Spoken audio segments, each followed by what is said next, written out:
Did you know there once existed a beer named Watney's Red Barrel? This pint was so legendary that it shaped an entire generation of British pub nights before quietly vanishing from the taps like a forgotten companion. In today's video, I'll be taking you through 5 classic UK beers, plus a couple of honourable mentions that were not only cult favourites in their time, but today stand as rare treasures. Together, we'll uncover what their disappearance reveals about shifting tastes, lost breweries, and the fabric of Britain's drinking culture itself. If you can still recall sipping these after a long week at the local, or cracking one open with mates during a big match, then go ahead, hit that like button, subscribe, and join me as we step back through time together. Number 1. Watney's Red Barrel.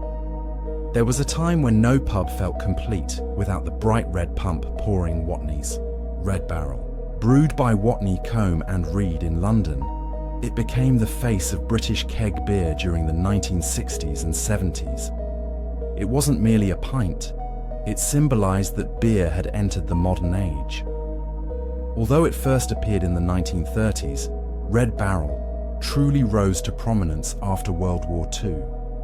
It stood among the earliest British beers to be pasteurised and kegged, which allowed it to travel longer distances and remain fresh for much longer. That meant it could be served in working men's clubs, seaside resorts, and canteens without the trouble of traditional cellaring.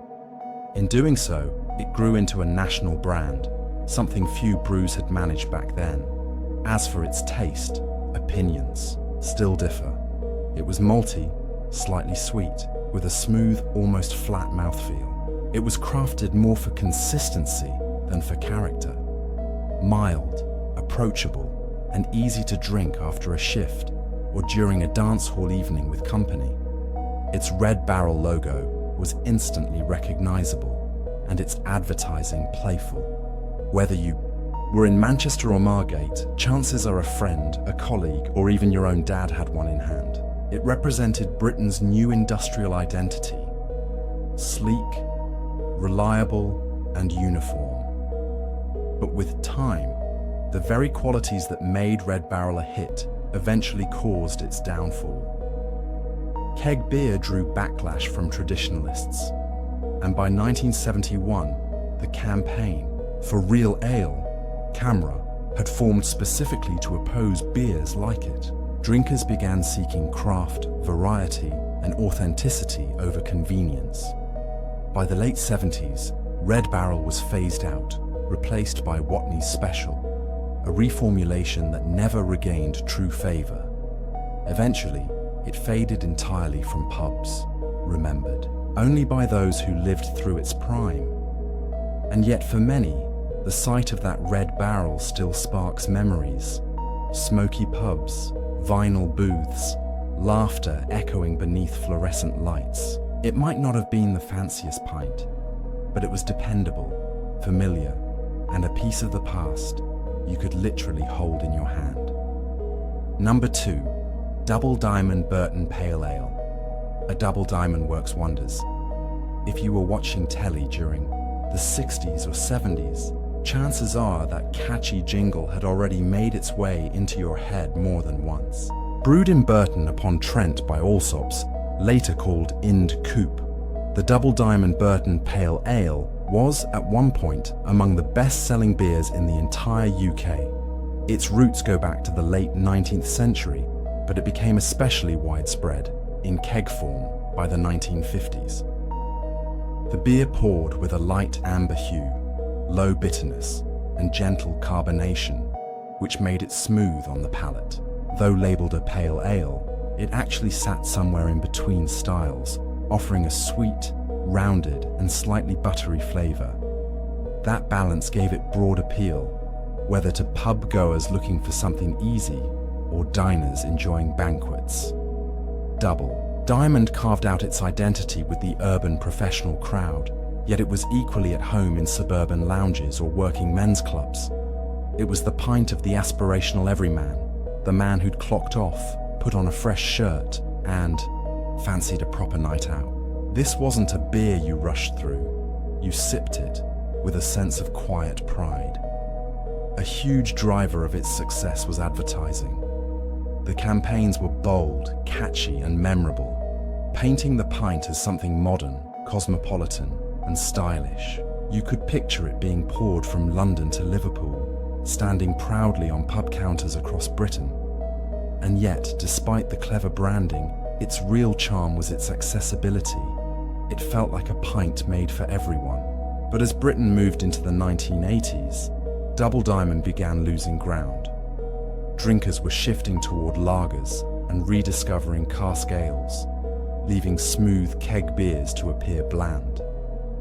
The very simplicity that once made Double Diamond popular now became its weakness. By the 2000s, it survived only in a handful of pubs before finally fading altogether. A revival was attempted later, but it never recaptured the essence of the original. Still, for many, hearing that old slogan instantly stirs memories. The smoke of crowded pubs, the hum of a jukebox, the clinking of pint glasses shared among friends. Double Diamond didn't just work wonders, it worked its way into the spirit of a generation. Number 3. King and Barnes. Old ale. If you were raised in Sussex or Surrey, there's a good chance the name King and Barnes rings a bell. And if you were ever lucky enough to taste their old ale, you'll remember that it was far more than just a pint. It felt like a rich, warming embrace straight from home. Brewed in Horsham, this ale carried a full-bodied depth with a devoted following. It poured a deep chestnut shade, filled with notes of treacle, toasted malt, and a hint of roasted bitterness. Slightly sweet, but never overly so, it left a dry finish that balanced indulgence with restraint. This wasn't the kind of beer you gulped down quickly, it was one you savoured slowly. Its first and strongest appeal was to the locals, especially seasoned pub regulars and older drinkers who value traditional English brewing. It wasn't flashy or modern. It was simple, honest, and comforting. The perfect pint for a quiet pub corner, or a relaxed Sunday after a walk through the south. Downs, often paired with humble comforts like pork pies, a warm fireplace, and unhurried conversation. It embodied a sense of homegrown tradition. King and Barnes was a proud, family-owned brewery dating back to the 1800s, and their old ale became a true cornerstone of the Horsham community. But like many regional breweries, they couldn't withstand the wave of consolidation. In 2000, the Fee brewery was sold to Hall and Woodhouse, and the original Horsham site was closed. Just like that, old ale disappeared. Later beers carried similar names, but for the locals, they never matched the original taste. For many across the south of England, this loss was more than the end of a beer. It marked the fading of a cultural landmark, a quiet anchor in a world that was rapidly shifting. Even now, former fans recall it vividly. The smooth pour, the rich aroma, the taste that felt like home in a glass. Ask someone from Horsham about King and Barnes Old Ale, and you may still see a smile tinged with nostalgia. Some beers don't just vanish from pubs. They vanish from our rituals, from our everyday lives, and from the very landscape of memory. Number 4. Stones. Bitter wasn't simply a pint. It stood as a badge of pride for the people of Sheffield and for much of the working class north. First brewed at the Cannon Brewery in the heart of the city back in 1948, it quickly became a symbol of grit, identity, and community, eventually rising to national recognition throughout the 1970s and 80s. This was the beer of miners, metal, workers, and everyday blokes who had truly earned their pint. Golden in colour, it carried a clean, slightly dry bitterness, backed by a subtle malty base with a gentle hop finish. It had just enough flavour to be satisfying without ever feeling overwhelming. Stones was the kind of beer made for rounds, pint after pint, While laughter filled the air, darts hit the board, and conversation never slowed. You didn't order a Stone's Bitter to show off. You ordered it because it was familiar, dependable, and deeply tied to its community. It was the pint your father likely drank, the beer that lived on nearly every bar in South Yorkshire, from corner pubs and working men's clubs to sports halls and canteens. Stone stood as a humble reward at the end of a long day's work. By the 1980s, its success spread beyond Sheffield as distribution expanded nationwide under Bass ownership. For a time, Stone's even ranked among the UK's best-selling bitters. But with growth came changes that began to weaken its roots. Production moved, ownership shifted, and the taste slowly altered, something locals were quick to notice. The decline became inevitable.